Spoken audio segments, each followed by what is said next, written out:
Eh bien, bonjour à tous les amis, c'est Alexandre pour le collectif Jean-Baptiste. Et aujourd'hui, comme vous le voyez, là je suis encore sur une de mes balades préférées dans ma petite campagne picarde amiénoise que j'affectionne tant, à quelques kilomètres de la maison. Je sais pas, je dois être à 3 kilomètres là à peu près. Et voilà, j'ai avec cette vue ouverte sur les champs, voilà, que je vous laisse apprécier. Je suis en bordure de forêt et puis au loin, voilà, et on voit se dessiner des petites collines. Il y a un chemin là-bas bordé d'arbres tout à fait atypiques pour le coin, et c'est vraiment un coin que j'affectionne particulièrement. C'est vraiment une balade que j'aime beaucoup faire, que j'ai découverte l'année dernière pendant le premier confinement, où voilà, du coup je tâchais de sortir tous les jours, de faire une bonne balade voilà, d'une bonne heure pour pouvoir m'aérer, pour pouvoir aussi passer du temps avec le Seigneur, pour pouvoir prier d'une manière différente, plutôt que ce soit toujours voilà, un petit peu la routine. C'est bien aussi, je crois, de changer ses habitudes de prière de temps en temps. Quand on sent qu'on tourne un petit peu en rond, quand on sent que il se passe plus grand chose, qu'on est un petit peu sec, qu'on a tendance à répéter les mêmes phrases, les mêmes formules, à formuler les mêmes prières, les mêmes demandes. Seigneur, s'il te plaît, Seigneur, aide-moi, Seigneur, guéris-moi, Seigneur, ceci, Seigneur, cela. Peut-être il est bon de temps en temps de se décaler un peu, de changer certaines choses. Je ne dis pas qu'il faut absolument tout révolutionner, je ne dis pas qu'il faut absolument tout changer de fond en comble et ne plus rien garder de ce qui était de nos habitudes, de nos repères. Mais en revanche, peut-être qu'il est bon, parfois, pour redynamiser notre vie de prière, pour rebooster notre vie de foi, de changer quelques petites habitudes. Voilà.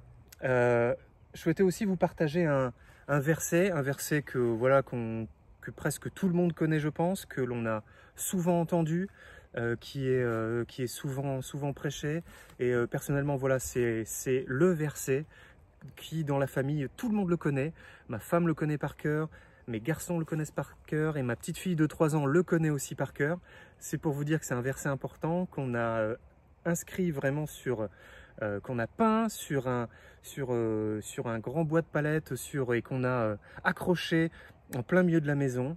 C'est Matthieu 6,33, c'est « Cherchez d'abord le royaume et la justice de Dieu, et il vous donnera tout le reste en plus. » Amen. Matthieu 6,33. Vous pouvez demander à ma petite fille de 3 ans, Matthieu 6,33, elle va vous citer le verset. Mon fils de 11 ans, mon fils de 9 ans, voilà, tous le connaissent. Même ma femme qui ne connaît pas forcément beaucoup de versets bibliques par cœur, celui-là, je suis sûr qu'elle le connaît. C'est un verset qu'on a sous les yeux tout le temps. Dès qu'on entre dans le salon, c'est-à-dire on y passe 10 fois par jour dans le salon, à la maison, notre grande table pour manger, voilà, est juste à côté de ce panneau, de ce verset. Et c'est vraiment un verset qui me guide. C'est un petit peu comme une colonne vertébrale. C'est un petit peu comme, voilà, comme une structure. Comme on peut avoir voilà, des habitudes de prière, une structure de prière, ce verset-là est pour moi et pour, je pense, des centaines de milliers, voire des millions de chrétiens, un verset clé, un verset phare, un verset vraiment fondamental, qu'il est bon de méditer et vers lequel il est bon de retourner souvent dans la prière, dans nos moments de vie de prière et d'intimité avec le Seigneur. Cherchez d'abord le royaume et la justice de Dieu. Cherchez. Cherchez. Donc c'est vraiment une invitation claire. C'est un impératif. Voilà, je ne vais pas faire une étude de phrase avec la conjugaison, la grammaire, etc. Mais voilà, comprenez bien que c'est chercher. C'est presque un ordre. C'est une demande, c'est une requête du Seigneur. Et quand Jésus parle, quand Jésus dit quelque chose, eh bien on écoute. Si Jésus nous demande de chercher, eh bien je vais chercher. Si Jésus me demande de prier, eh bien je vais prier. Si Jésus me demande de persévérer, alors je persévérerai. Voilà. Jésus demande de chercher d'abord le royaume et la justice de Dieu. Eh bien je vais du coup, moi, dans mon temps de prière, dans ma vie de tous les jours, que ce soit dans mon travail, que ce soit dans ma voiture, que ce soit dans mes loisirs, que ce soit avec mes enfants, avec ma femme, etc. Je vais m'attacher à chercher d'abord le royaume et la justice de Dieu.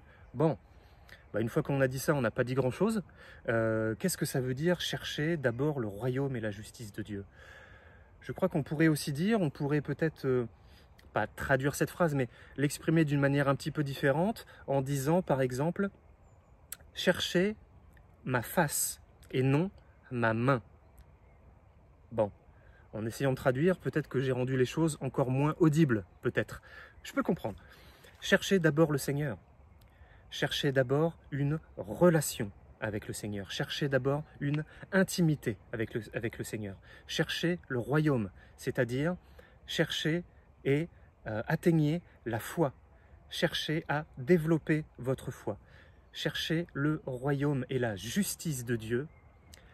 C'est aussi une invitation à être et à représenter le Seigneur partout où l'on est, quoi que l'on fasse, quoi que l'on dise, et à honorer le Seigneur par nos pensées, mais aussi par nos paroles et par nos actes. C'est vraiment cette... pour moi, c'est aussi cet être en 3 dimensions que nous sommes, corps, âme, esprit. Je ne vais pas rentrer dans les détails, c'est pas le propos, mais je crois que c'est vraiment une invitation claire du Seigneur de chercher d'abord le royaume et la justice. Chercher d'abord la face du Seigneur, rechercher la présence du Seigneur, rechercher à connaître Jésus, à savoir qui il est, ce qu'il fait, ce qu'il pense, ce qu'il dit, et à nous l'approprier. Tel il est, tel nous sommes. C'est ce que dit la parole aussi dans la première épître de Jean au chapitre 4, il me semble. Tel il est, tel nous sommes. C'est-à-dire nous avons été créés à l'image et à la ressemblance de Dieu. Charge à nous de mettre en place, voilà, de persévérer, d'essayer de garder le focus, vraiment de se focaliser sur le royaume de Dieu, sur la personne de Jésus-Christ. Apprenons à le connaître, passons du temps en sa présence, dans la prière, que ce soit dans son fauteuil à la maison ou voilà, comme aujourd'hui sur des chemins de campagne, dans la voiture ou partout ailleurs, recherchons la présence du Christ. Prions, prions le Seigneur, demandons-lui à nous révéler les choses du ciel, à nous réveiller vraiment, et à nous révéler les choses du surnaturel. Recherchons le royaume de Dieu, recherchons sa justice, soyons justes, soyons aussi sûrs et persuadés que nous sommes justes, non pas par nous-mêmes, mais nous sommes justifiés par sa grâce. Une grâce qu'on n'a absolument pas méritée un seul instant. Aucun de nous ne méritait de vivre, aucun de nous ne méritait la justification, mais parce que Dieu est amour, parce que Dieu nous a aimés le premier, nous sommes devenus justes. Nous sommes justes et saints à ses yeux. Une bonne fois pour toutes. Si on commet un péché, le Seigneur, il ne va pas revenir sur terre et mourir à la croix pour ce péché. C'est déjà fait, c'est déjà payé. Une bonne fois pour toutes. Donc quand le Seigneur nous invite et nous demande à rechercher son royaume et à sa justice, c'est aussi une invitation à nous regarder comme lui, il nous voit. Lui, il nous voit juste. Lui, il nous voit saints. C'est aussi une invitation à nous regarder avec son regard, avec ses yeux, et à porter sur notre vie un regard juste et saint. Oui, nous sommes justes. Oui, nous sommes saints à ses yeux. Alors, il ne faut pas confondre notre position en Christ et notre condition humaine. Condition et position, c'est 2 choses différentes. Je ne vais pas rentrer dans tous les détails, sinon cette petite capsule, elle durerait des heures. Et une fois que je suis parti, après, je ne m'arrête plus. Mais comprenons bien que notre position en Christ est que si nous l'avons accepté comme Seigneur et Sauveur, nous sommes sauvés. Nous sommes rachetés, nous sommes justifiés, nous sommes pardonnés une bonne fois pour toutes. Peu importe ce que nous faisons ou ce que nous disons, nous sommes justes et irrépréhensibles à ses yeux, nous dit la parole. En revanche, notre condition humaine, voilà, nous tendons naturellement tous à céder à la chair, nous sommes tous soumis et sujets à des tentations diverses. Parfois nous cédons, parfois nous résistons, mais notre vie fait que nous avons parfois l'impression d'enchaîner et d'échouer sans arrêt, de marcher et de tomber, de nous relever et de tomber. La vie humaine et la vie chrétienne est souvent faite pour nous, chrétiens d'aujourd'hui, chrétiens en 2021, est souvent faite comme ça de chute et de relèvement. Mais comprenons bien que le Seigneur nous voit debout. Le Seigneur nous voit juste et nous voit saints. Il ne nous voit pas dans notre péché, il ne nous voit pas comme étant victimes de notre péché, il nous voit comme étant déjà victorieux à ses côtés par son sacrifice à la croix et par le sang versé pour nous. Ça, c'est vraiment quelque chose de fondamental et de vraiment d'important de comprendre que quand le Seigneur nous dit « cherchez d'abord le royaume et la justice de Dieu », il nous invite vraiment à méditer sur la croix, à méditer sur son sacrifice à la croix et à vraiment comprendre et à recevoir cette révélation par la foi qu'à ses yeux, nous sommes justes et nous faisons partie de son royaume. Amen. Voilà, c'était tout ce que je voulais vous partager aujourd'hui. Je voudrais simplement, voilà, comme à mon habitude, prendre quelques instants pour prier avec vous aujourd'hui.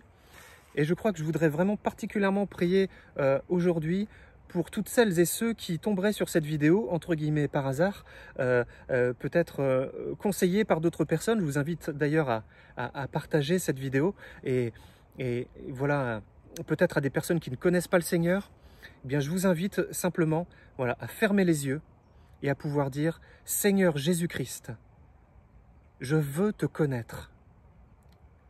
Je veux que tu fasses partie de ma vie. Seigneur Jésus, je t'accueille aujourd'hui même comme mon Seigneur et comme mon Sauveur.